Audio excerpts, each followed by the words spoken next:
والصلاة والسلام على رسول الله وعلى صحبه أجمعين. Assalamu alaikum wa rahmatullahi wa barakatuh. Namaz boyunca devam edeceğiz inşallah. Ayttık dostlar, Muhammed Peygamber sallallahu aleyhi ve sellem aytdı, kıyamet günde en birinci namaz turunda sırayacaklar kıyamet günde. Eğer de o yaxşı yerine yetkirip okulan bolsa, onun bütün ameli de yaxşı bolar. Eğer de o naşar bolsa, okulmagan bolsa, onun bütün ameli de naşar bolacak. Yani bütün ameller namaza qarı.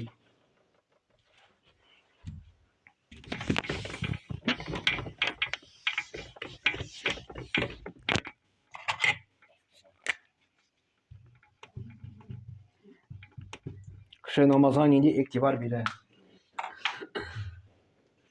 Namaza iktibar bilse, yaxşı bolsa, yaxşı namazı. Onun orazası da yaxşı bolar. Yani kim namaza iktibar bile, oraza da ol, şunu iktibar bile. Orazanın mağnası ol, aşağı işüden netliği o tügül. Muhammed Peygamber sallallahu aleyhi ve sellem aytdı. Eğer de kişi yalganlasa diye, Allah Teala açtırı gerek tügül diye. Oşamadı işmedi, no, dili yalganladı, dili gıybet çiledi, dili yola yaktı. Şunun için orazanın mağnası ona keyin. Hem ne bu oraza degende biz Ramazan ayında beyliybiz oraza bilen. Ana şulay ne bu oraza tutu hali ol tege minimum. Ramazanda nık ne bu iktibar bile gerek. Koy kişiler даже чтобы Ramazanda kübrek gıybet kılarga даже отпуск ola. Специальный отпуск ola, чтобы Ramazanda kübrek Allah Teala gıybet kılarga. Hem Ramazan ayında biz nişi kötkerebiz. Matı tırgan ayberler var Ramazan ayında. Nese matı bizne? Telefon matı. Telefon kerekli ayber indi. Ne ol var matı. Televizor.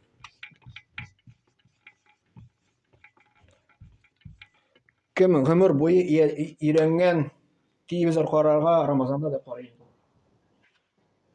Noit bizim vakit öte. Onları boş sözler var bizning.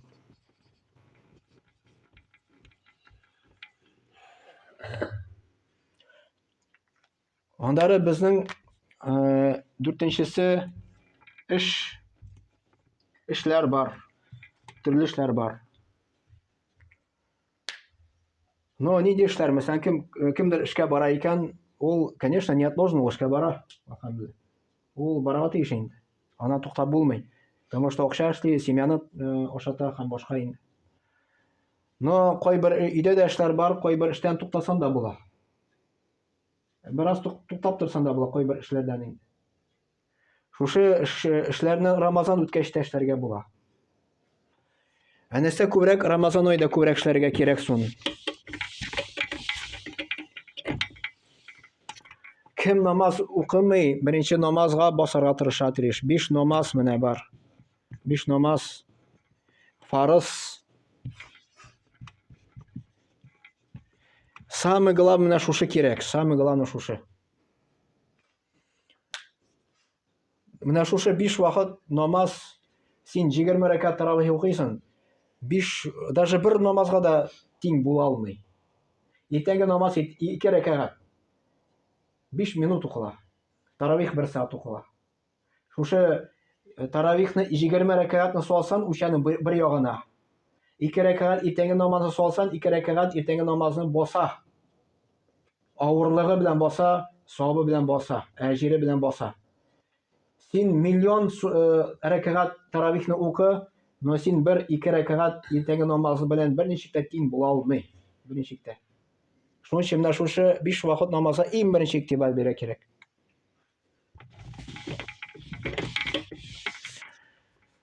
Яра кеше намазга басты дип әйтәбез, шушы 5 вакыт намаз укый. Сүннәтләр белән дә укый, сүннәт. Фарыз укый. Бар нәфил намазлар. Конечно, нәфил намазлар ул инде менә бу таравих безнең укыла. Нәфил намазның мәгънәсе ул мәҗбүри түгел. Укысаң савап, укымасаң гөнаһысы юк. Но ул бик саваплы шушы таравих намазы. Таравих намазы бик саваплы. Если син Рамазан айда да таравих намазга игътибар бирмәсәң, таравих намазын укымасаң, что син Рамазан үткәрдең алайса? Рамазан ул аерым булырга тиеш, ул должен теге аерылырга башка айлардан.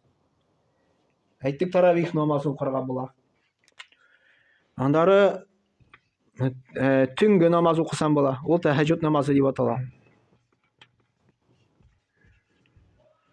Тәһәҗҗүд намазының вакыты ястүдән алып сәхәр тәмамга хәтле. Но самый яхшы вакыты төннең соңгы 3нче өлеше. Сәхәргә торабыз икән, 1 сәгать алдан сәхәр ашыйбыз. Но можно сәгать ярым алданнан торырга. Ярты сәгать төнге намаз укып куярга. Аннары сәхәр ашарга. Можно сәхәр ашарга, аннары намаз укырга тәһәҗҗүд. Монда Пәйгамбәр Мөхәммәд саллаллаһу алейһи ва сәллям әйтте: Аллаһ Тәгалә соңгы 3нче өлешендә төннең 1нче күккәчә специально безнең дугаларыбызны кабул итәр өчен. Специально 1нче күккәчә. Өстән 1нче күккәчә. Ничекчә безгә неизвестно, но хадистә килә төшә.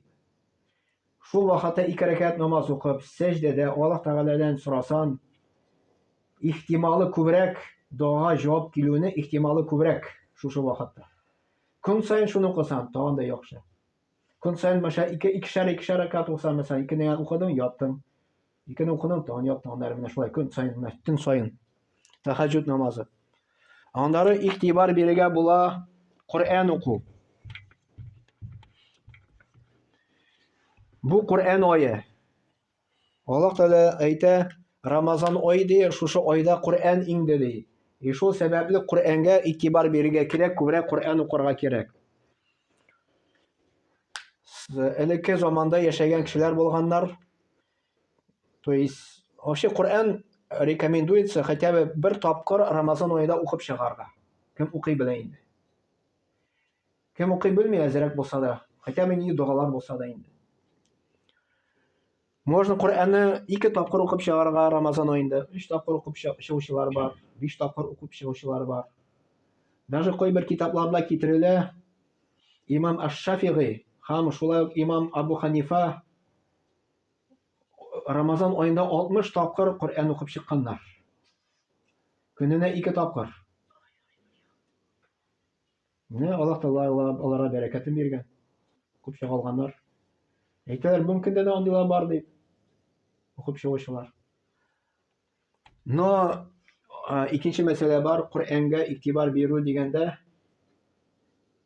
монда без скорость дигән нәрсәгә теге артык внимание бирмәскә. Алар Коръәнне белгәннәр, ятлаганнар, алар уже смысл белгәннәр полностью, галимнар. Һәр аятны тәфсирләрен белгәннәр. Без аны белмибез. Безгә скорость кумаска кирәк, тизлек белән укып бетерергә тиз генә. Безгә Коръәннең мәгънәсе уку гына түгел. Коръәннең мәгънәсе аят укыдың, мәгънәсен төшендең һәм размышление кирәк, уйларга, фикерләргә кирәк. Мәсәлән, кыямәт көндә Аллаһ Тәгалә әйтә икән. Без просто кыямәт көнен укып чыктык, укыдык кына укыдык и всё. А кыямәт көне нужно прочувствовать. Кыямәт көне, это наше будущее. Бу безнең киләчәк, аны неизбежно. То есть дөнья бетә, без үләбез, мәсәлән, дөнья бетә, аннары тереләбез. Бөтенебез Адәмнән алып соңгы кешегә хәтле чыгабыз, Аллаһ каршына басабыз, бөтенебез Коръәндә Аллаһ Тәгалә әйтә. Шәп-шәрә килеш басабыз. Безнең өстебездә кием булмый. Гайша, Мөхәммәд Пәйгамбәр саллаллаһу хатыны даже гаҗәпләнеп сорый, ничә инде без шәп-шәрә булгач, без бит дөньяда игътибар бирәбез, шәрә булса, кеше белән шәрә йөрсә. Пәйгамбәр Мөхәммәд саллаллаһу алейһи әйтте, сез аңар игътибар бирмәячәксез ди кыямәт көндә. Не до этого будет уже. Һәрбер кеше үзе турында уйлашак, мин кая барам микән дип уйлаячак. Җомака микән, тамакка микән, беркем вообще абсолютно даже пәйгамбәрләр дә куркырлар ул көндә. Вот кыямәт көне турында бара икән, вот таким образом кыямәт көне турында укырга кирәк Коръәнне инде. Прочувствовать надо. Тамук турында, җәһәннәм турында килә икән сүз, нужно это прочувствовать. Җәннәт турында сүз бара икән, это нужно мысленно представить все это. Бөтенесе. Әгәр дә Коръәнне шулай укысак, ул безгә тәэсир итәчәк. Тәэсир итәчәк. Просто Библияны укып чыксак кына, өстән генә китәчәк, ул тәэсир итмәячәк. Коръәннең мәгънәсе ул безгә тәэсир итәргә тиеш, күңелгә. Шуның белән без Аллаһтан куркып, Аллаһка буйсыну артырга тиеш. Аллаһтан курку артырга тиеш. Әхлагыбыз артырга тиеш шул сәбәпле инде. Поэтому Коръәнгә игътибар бирә кирәк. Аннары изгелекләргә, изгелекләр. Кешегә ярдәм итү. Кешегә ярдәм итү. Мәсәлән, хадисләрдә килә, даже бер вакыт Умар бин Хаттаб дигән бер сахаба, ул инде мусламаннарның җитәкчесе булган. Беренчесе Мөхәммәд саллаллаһу алейһи ва саллям булган, аннары Абу-Бакр үлгәч, Умар бин Хаттаб була инде. Рамазан аенда иктикаф дигән әйбер бар. Соңгы 10 көндә Рамазан аенда кемнең теге теләге бар, мәчеттә яши 10 көн буе. Аллаһка гыйбадәт кыла 10 көн буе. Аллаһка табына. Умар бин Хаттаб шул иктикафта булганда берсе килә ярдәм белән, ярдәм бит әле миңа дип. Ул иктикафтан чыгып, бозып аны, китә шушы кешегә ярдәм итәргә. Ана сорадылар, ничә инде син иктикафны бозып китәсеңме ди. Ул әйтә, кешегә булышу ди, хәерлерәк ди, шушы иктикафка караганда ди. Если кешегә иктикафка караганда булышу нинди зур саваплы эш.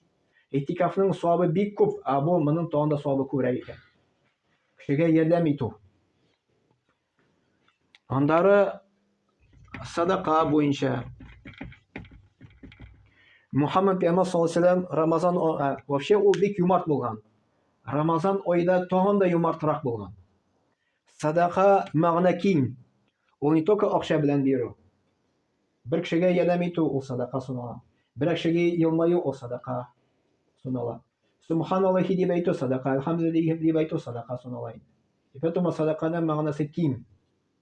Да, мәсәлән, акчалата ризык белән дә бирсәң дә була, ифтар үткәрсәң була, ул садакадан китә.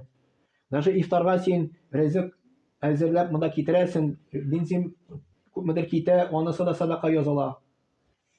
Поэтому, но садака Рамазан аенда аның савабы арта. Савабы арта. Даже бойлар тырышалар зәкәт аена бер тиешле түләргә. Рамазан аена туры китәргә, Рамазан аенда зәкәтен бирергә, чөнки Рамазан аенда садаканың савабы арта. Аннары безнең Кадыр кичәсе булачак иншалла. Кадыр кичәсе. Кадыр кичәсен Мөхәммәд пәйгамбәр саллаллаһу алейһи ва саллям әйтте, зәгез ди соңгы 10 төндә Рамазанның. Ток төннәрдә ди. Но бу елны шулай туры килде. Беренче Саудовская Аравиядә айны күргәннәр. Саудовская Аравия иртәрәк керде Рамазанга. Без бер көнгә соңарак кердек. И поэтому ай иртәрәк чыга. Поэтому лучше всего ялгышмасын өчен ток көннәрне эзләсе түгел, бөтен 10 төнне намаз укырга тырышырга кирәк төнне. Кадыр кичәсендә нәрсә була? Коръәндә Аллаһ Тәгалә әйтә, ул 1000 айдан да хәерлерәк ди. Әгәр дә 2 рәкәгать намаз укысак, Кадыр кичәсенә эләксәк, 1000 ай буе намаз укыган шикелле безгә савап язалар. 1000 ай. Ул 83 ел 4 ай килеп чыга. 2 рәкәгатьне укып. 4-не укысаң, ул стәлә шулай. И поэтому шушы әйберләргә нык катырак игътибар бирергә, гыйбадәткә, Рамазан аенда күбрәк игътибар гыйбадәткә бирергә кирәк. Аллаһ Тәгалә белән элемтәгә керү. Дуга, монда еще бар, дуга кылу. Дуга кылу постоянно Аллаһ Тәгалә белән сөйләшеп йөрү.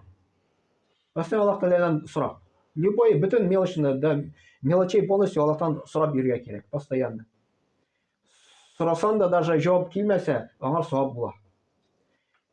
Җавап ишетерле була бит. Яисә бу дөньяда, яисә теге дөньяда, яисә Аллаһ Тәгалә язмышны үзгәртә. И поэтому кулны күтәргәч, Аллаһ Тәгалә яла дие, шушы кулга бер нәрсә дә салмаска, кулны күтәргәч, ул бары Аллаһ Тәгалә анда нәрсәдер бирә. Яисә бу дөнья, яисә теге дөнья, яисә бер бәладән коткара. Булды. Субханакалла бихамдик. Әшһәдү ан ла илаһа илля